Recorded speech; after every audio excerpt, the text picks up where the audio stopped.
The Winter Picnic.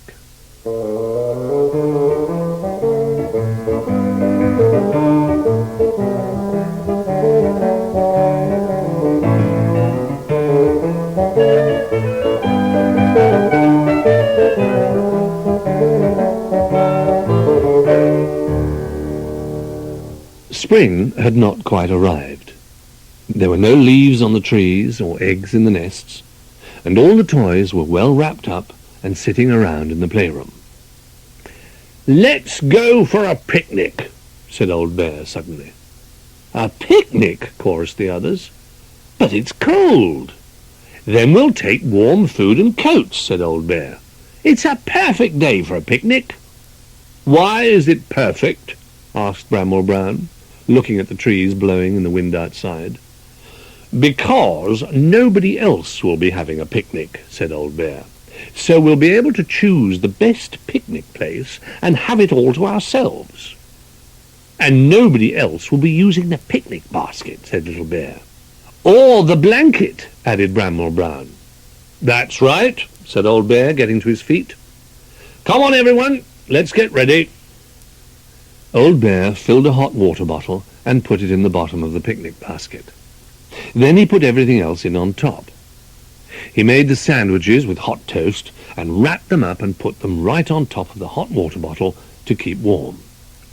Then he filled a thermos with hot soup and wrapped up hot buns, sausage rolls, baked potatoes in their jackets, and a jar of honey.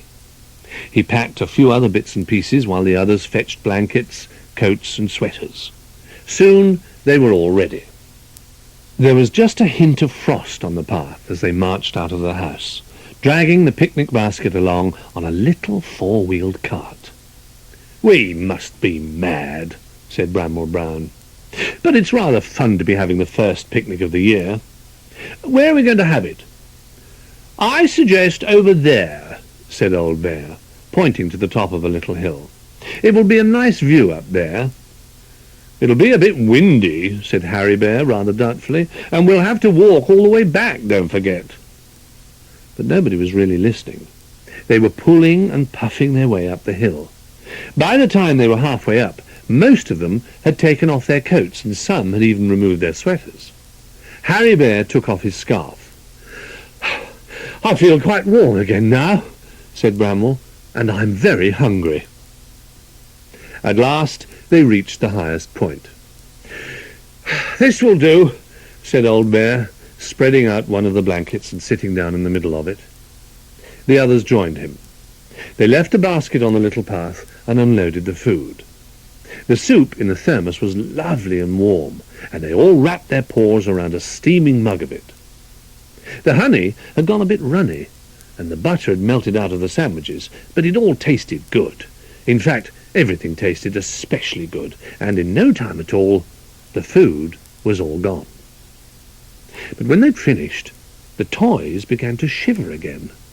"Come on," said Old Bear, "it's too cold to sit still. Let's play some games." They played a very quick game of hide-and-seek, and an even quicker game of hunt the acorn, and then they rolled pebbles down the hill. Rolling pebbles down the hill wasn't really active enough, and soon they began to feel chilly again.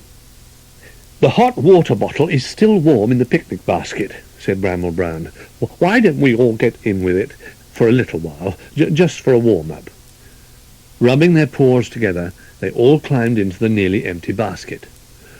"Oh, lovely," said Harry Bear, as his paws touched the warm hot water bottle. "Oh, I'm as warm as summertime now." They all snuggled down, while Old Bear told them stories of picnics he used to go on when he was a new bear many years ago. They didn't mind that the basket was a bit sticky with spilt honey, or that there were crumbs all over their fur. "Oh, it's warm in here, isn't it?" said Little Bear. "I won't want to get out to go home." None of them wanted to get out, but as it turned out, they didn't actually have to.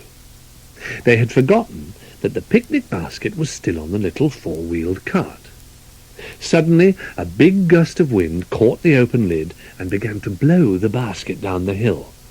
"Oh, no!" cried Old Bear. "Help!" But of course there was nobody to help.